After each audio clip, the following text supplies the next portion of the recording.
Hey guys, welcome back to my channel. My name is Timileyin. I'm a YouTuber based in Lagos, Nigeria.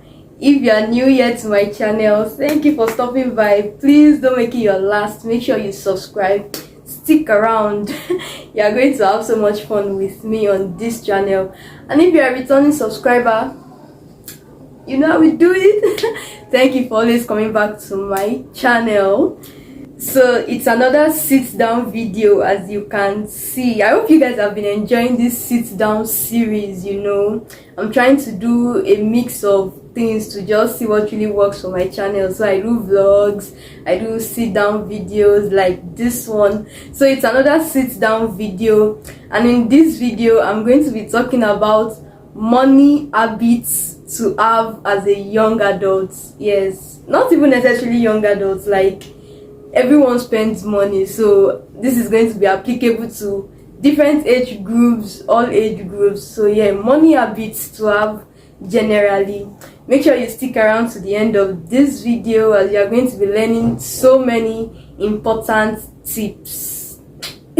So yeah, it's that time of the year where it's considered as the summertime. Like, summertime is coming, summer body, we all want to be outside, for those who have the opportunity to be outside though. Yeah, and if you don't know what being outside means, being outside basically means like having fun, enjoying yourself, taking vacations, taking time out from work. So yeah, that's what being outside means. So it's that time of the year where these things are happening, and it doesn't come for free. Money is going to be spent. So that's why I thought about it to make this video on money habits to have even as a young adult.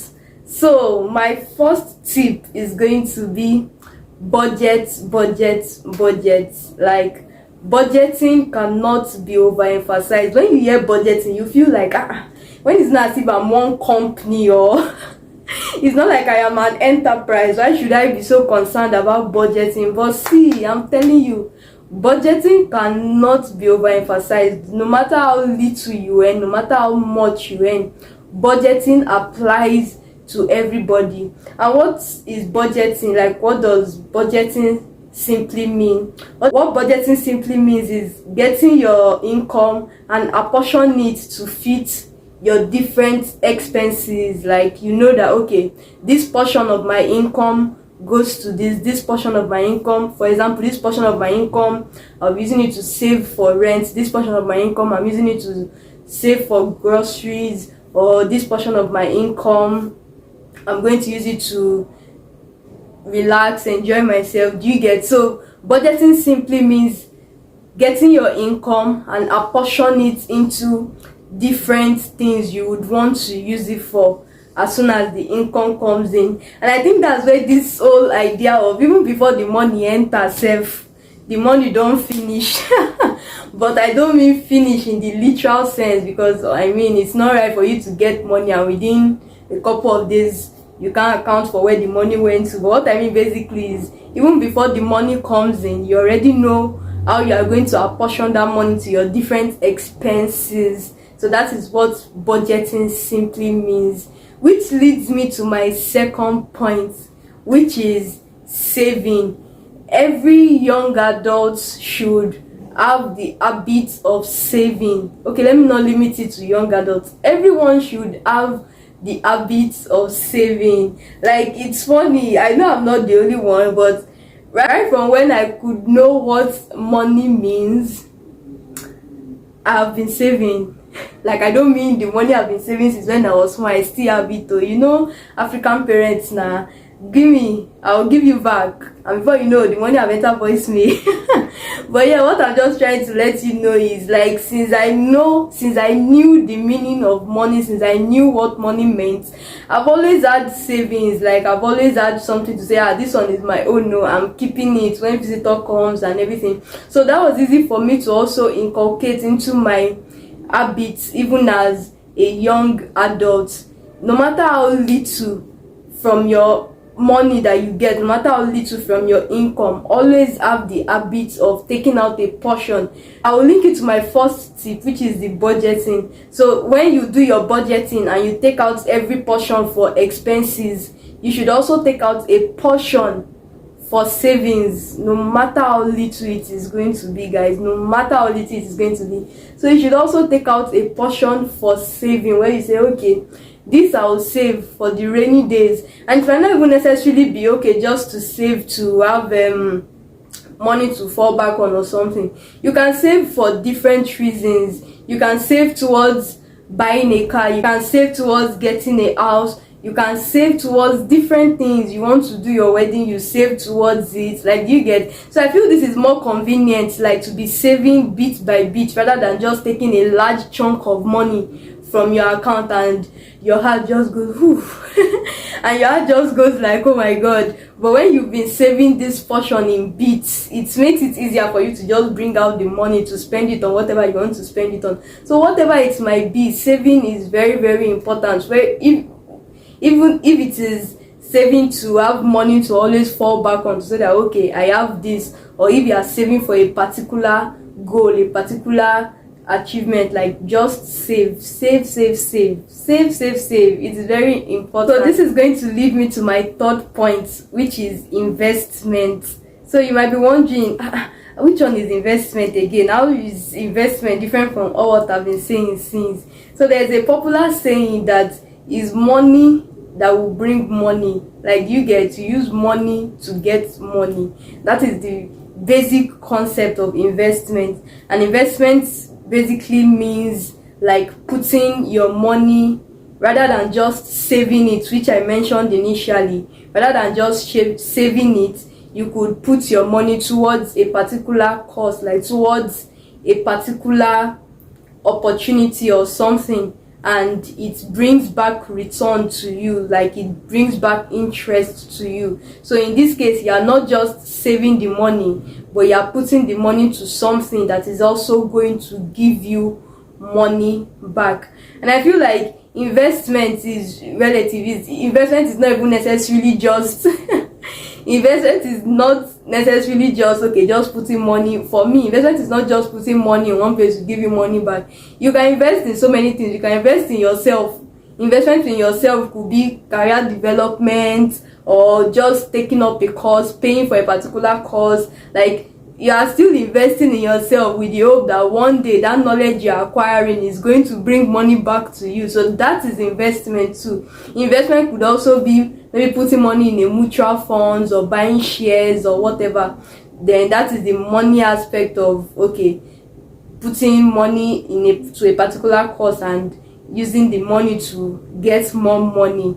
But the tricky thing about investment is, before you go into investment, you need to do your research, guys. Don't just hear about an opportunity and say, oh, put 5,000, you will get 25,000. No. It doesn't work that way. Like, I mean, it doesn't work that way. So before you can do investment, make sure you make your research, like thorough research, and be sure of your risk appetite. Risk appetite basically means, okay, how far can I invest? Like, how much can I invest to say that okay, for someone like me now, I am a very, very conservative investor. Like, I cannot even stress. I can't even stress. I don't want anything that will come and be giving me headache or heart attack, because investment is very, very risky. Like, today you can get high returns, and tomorrow to even get your capital out of it is difficult. So you should be able to like know your risk appetite to be able to determine the level of investment you are going to undertake. So you have to be very, very careful when investing. And another thing, don't go and use your school fees to invest.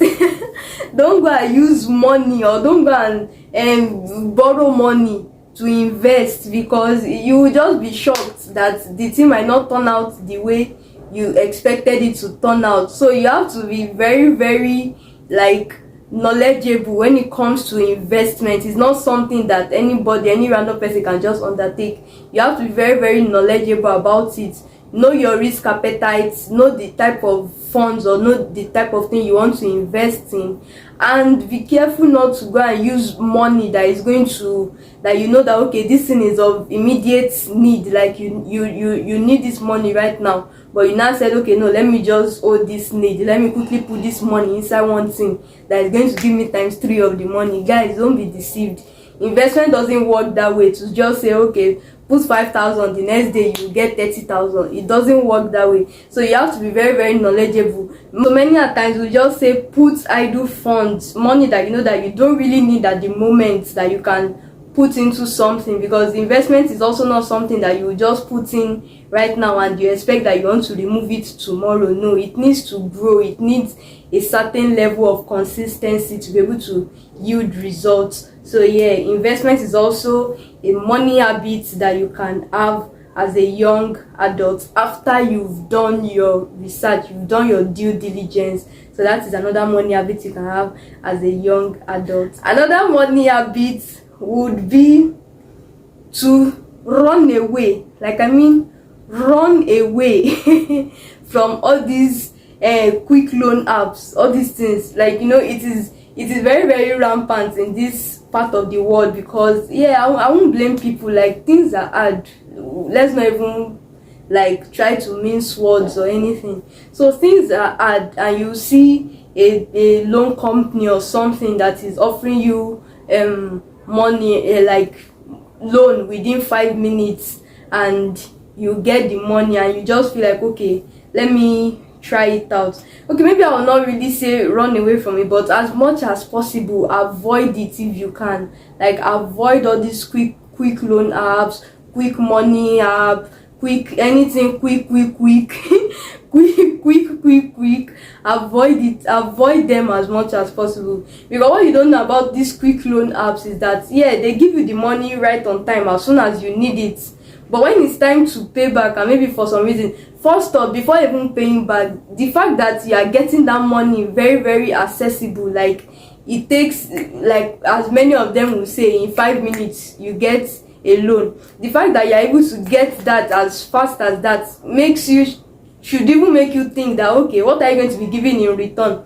And many of them even have end up having high interest rates, like the money you are going to pay back on that money that you borrowed. Many of them have high interest rates that by the time you even compare that, okay, how much am I collecting from these people that I'm going to be paying this much on it? And aside for that, like, I've had so many instances where I just see messages on my phone or something about someone that maybe is owing one of these quick loan apps, and they now start sending messages to the person's contacts. Like, that is so degrading. That is so not nice. So you don't want to fall in that shoes where okay, now everybody knows you've borrowed 30,000 from somewhere. And the funny thing is, when you even hear the amount of money that these people are disgracing someone for, you'll be wondering that did he pass 20,000? Did he pass 30,000? Like, why would you decide to embarrass someone just because of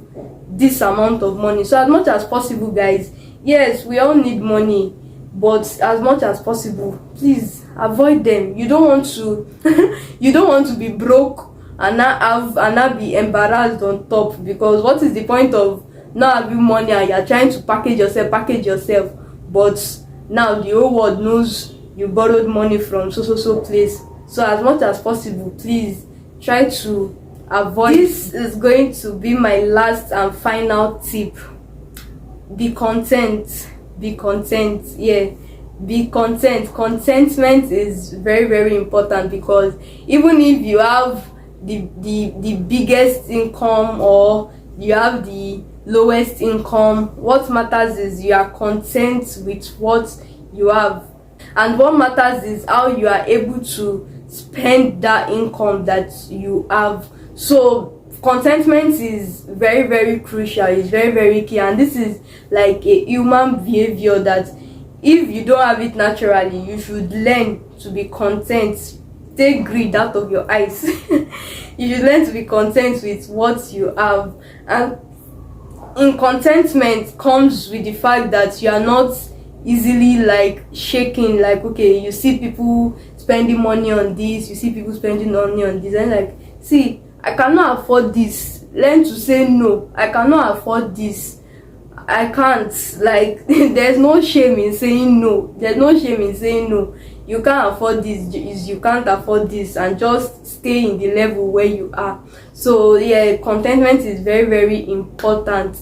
And part of it is also delayed gratification. Like, you know, you can't afford this at the moment, just, you know, let's go. Or even if you can afford it at the moment, but you feel like, okay, there are other things you can use the money for at this point that will be more profitable. Delayed gratification, you can choose to say, you know what, I'm not going to spend money on this right now. I would rather spend money on this to get this. But the tricky thing is, delayed gratification should not also mean that you will now decide to be suffering yourself. So it's there has to be like a balance to it.